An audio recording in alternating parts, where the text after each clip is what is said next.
G'day mate, my name's Margie and I'm an Australian currently living in America, and a big Merry Christmas to everyone! I am super excited to be doing today's episode. It is Verandah Santa. So this is our Christmas episode from season 1 of Bluey.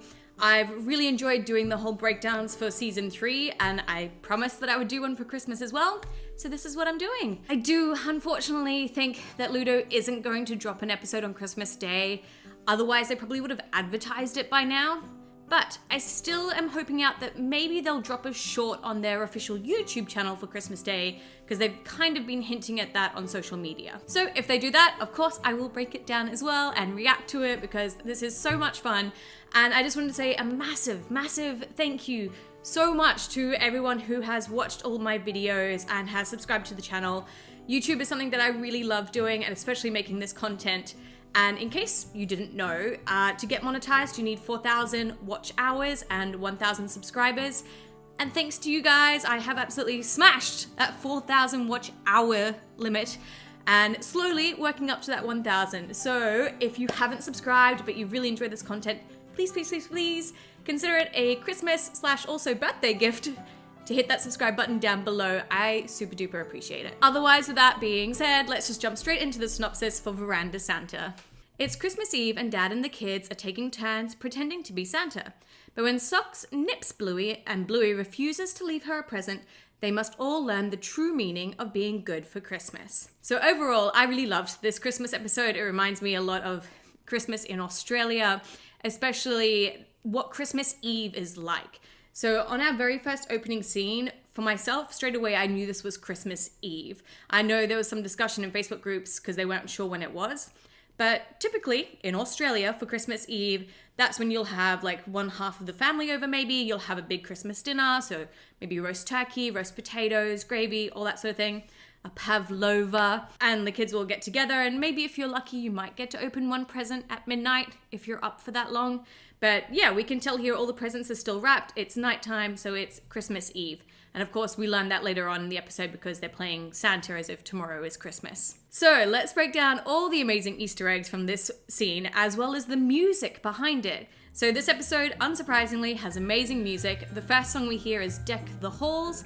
There's lots of Christmas songs in this one. We also can see that the mums, Chili and Trixie, are drinking wine. Now, I'd like to point out that this exists in the episode, but in the Verandah Santa book, both the American and the Australian version, the wine has been taken out. So I always find that funny when they edit little things like that and you can see the differences. But yeah, traditionally parents will obviously drink, and that's something I enjoy about the show, is that they show real life parents. Now, as I mentioned, we can see the pavlova there as well, and we see it sort of a little bit later on with Chili. We have Trixie talking about custard. So for us, custard is a very typical thing that you would have with your Christmas pudding, or plum pudding as well. We'll get to see another hint towards the plum pudding later on. Although she likes it cold, some people like it hot. For myself, I hated custard as a kid. I was a vanilla ice cream with my pudding kind of girl. Now, I think it's really cute, another dog Easter egg / reference. We see Socks sleeping in an actual dog bed that we never really see at any other stage. I also think it's really cute in the background. You can see Muffin just playing with her dad's ear, just sort of annoying him while he's trying to have a post-turkey nap. And then we move in onto Bandit and Bluey, and basically Bandit being like, "Oi, stop peeking at the presents." Now, something interesting here is in the book, you can actually see the long dog in this picture. So the long dog is just hiding behind one of the presents, but in the TV show there is no long dog, and there's none throughout the episode either. So there is a long dog Easter egg, but you have to buy the book so that you can see it. Now, I do love that Muffin, of course, brings up the idea of how does Santa get in? There's no chimney. Australia, our housing architecture, I guess, doesn't typically have chimneys, especially in Queensland, in Queenslander houses, which is what Bluey lives in. We don't have chimneys. It doesn't get cold enough for us to have a fireplace or a chimney or anything like that.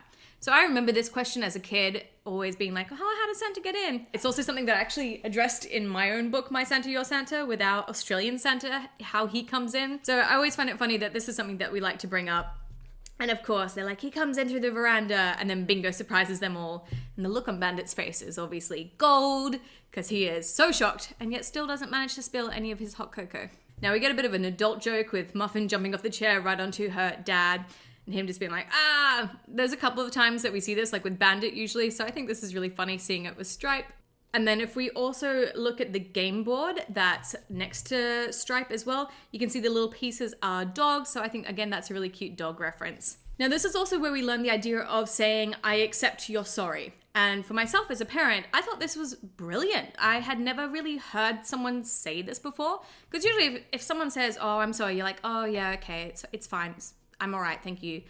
But I like this idea of teaching the idea of, I accept you're sorry. So that someone, to show that sort of understanding, I guess, of like, yep, I accept it, I'm dealing with it. So I really love that the show, yet again, puts in like parenting, teaching classes into the episode. And then, of course, we get our title card, Verandah Santa, and I love the snow globe they put on here. So this is basically what our Aussie Santa looks like. Our Australian Santa has sunglasses, is usually wearing short shorts, short shirt, and is at the beach, rides a surfboard, has kangaroos, not reindeer, because it's summer in Australia. So I love that they have like this little dog version of him as well. And something to note as well is a small difference between the book Verandah Santa. In the US, there's no H, and in Australia, there's a H. Veranda is actually, it comes from like an Indian word that was used then by the British, and that's how it came into our English language. And it's basically what we say for Australia instead of porch. So there's a fun English lesson for you. Now we see the kids all going into Chili and Bandit's bedroom, and the only sort of like little Easter egg here is the vase in the back, or vase as some people say. And you can see there's little like dog bones on it. So again, a cute dog reference. And we see Dad or Bandit deciding to be the Santa and saying no peeking. He's handing them all little presents. And it's really cute, the presents that they get. There's a pencil case, again, the snow globe from the title card, and then shaving cream, which is obviously Bandit's. And then again, we get the idea of trying to teach kids to be nice and how to say sorry and how to accept the sorry. But of course, in this case, it's Bluey who's being, I guess, a bit naughty. And this very much ties into the idea of Santa really caring about the naughty and nice list, which I know as a parent is something currently that people are trying to stop doing because it doesn't really always send the right message. Because yeah, kids are kids, sometimes they're naughty, it just happens, they're still learning. So it's that sort of idea currently with modern parenting to sort of avoid that idea with naughty and nice. And again, in this show, it shows you some of the downsides of this. Kids think that, oh, I have to be nice just to get a toy. And that's not always the best message. Now, as Bluey is the Santa this time around, the main sort of Aussie Easter egg here is the blue-tongue lizard toy that she's holding. Blue-tongue lizards are a famous Australian animal, so I love, again, those Aussie animal references. Now, we see Bluey being, like, really quite naughty or mean, I guess, and, you know, trying to wake them up. And it's quite funny. Bandit says like, oh, this is such a stitch up. So stitch up is Aussie slang as well as British slang too. It basically means it's a setup or a trick. So yeah, Bluey set them up by yelling ho ho ho, so that woke them up. So that's why he says, oh, this is a stitch up, or was a trick. Bluey then says that she's going to throw all their stuff in the bin. In Australia, we say bin. In America, you say trash can. And we can also see in the background the two photo frames there, one of Bluey and the one of Bingo with Bob Bilby. We see this picture kind of rotate around the house.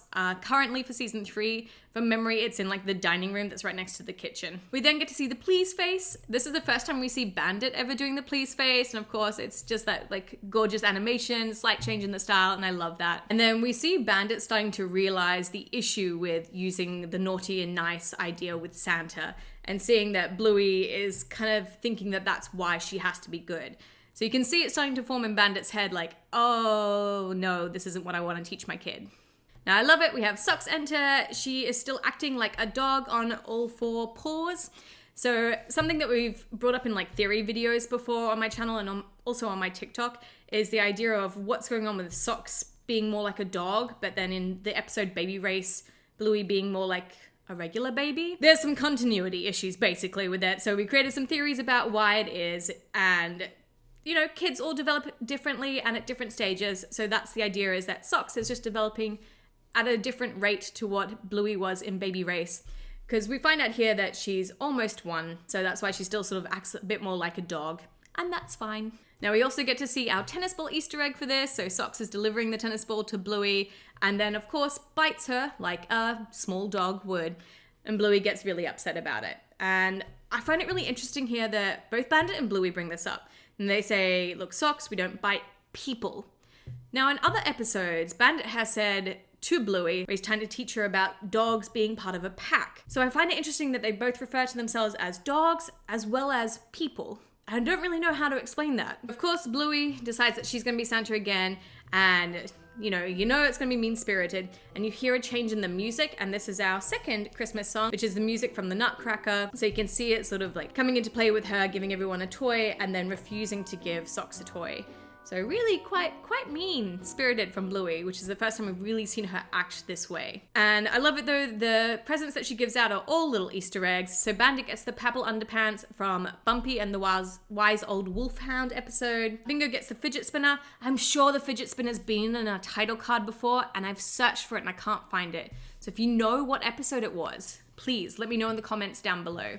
Socks then, of course, has the baked beans, which we've seen throughout many episodes, but most famously in the episode Grannies. I slipped on my beans. And then, sadly, we see Socks looking and saying roof because she can't speak yet, and just looking really sad because Bluey hasn't left her a toy. Yeah, like I said, quite mean, and you can see Bandit being like, oh my goodness, why is Bluey acting this way? He gets really angry at her, and poor Socks runs off. And again, we get that change in music. So it's a bit of a mixture at the moment, but it will slowly turn into Silent Night, basically. So I think it's really good how they use the music in this episode to change the moods and show the transition of, I guess, Bluey trying to learn why she shouldn't be doing things. Now, my favorite little joke here is that as Bandit's trying to explain to Bluey, you know, why you should be nice and not to worry about Santa, that he sits on Uncle Stripe or his brother Stripe and he goes, ugh.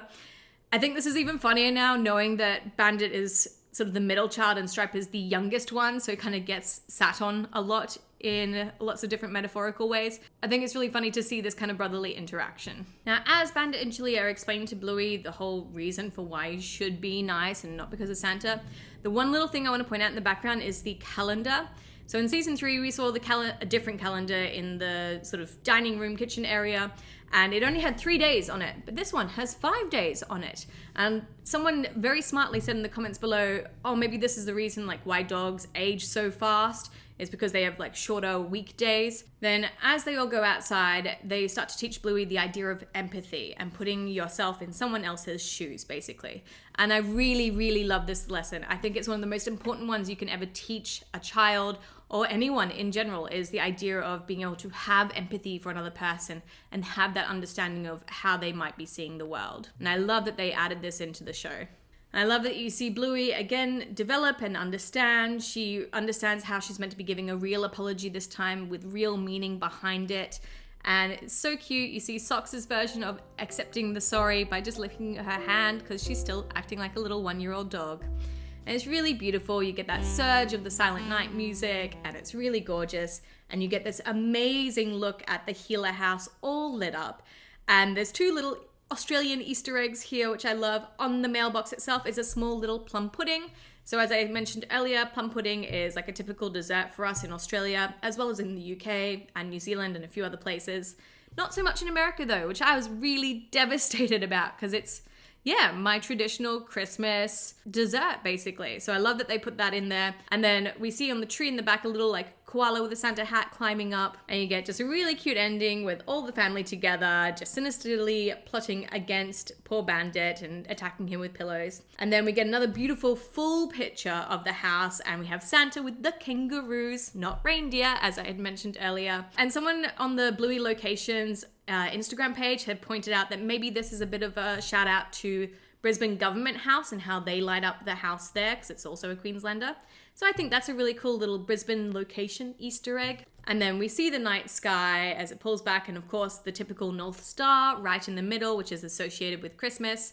And I think some of the constellations, and I'm pretty sure I can sort of see the Southern Cross in there as well, just on the left side. But if you know any of the other constellations, please let me know down in the comments below, because I'm convinced that they have other ones in there. Because I put constellations on my Australian Santa page as well, and I added in the Southern Cross. So I'm always convinced that people are putting actual ones in the pictures. Overall though, I think that this is a really beautiful and amazing episodes.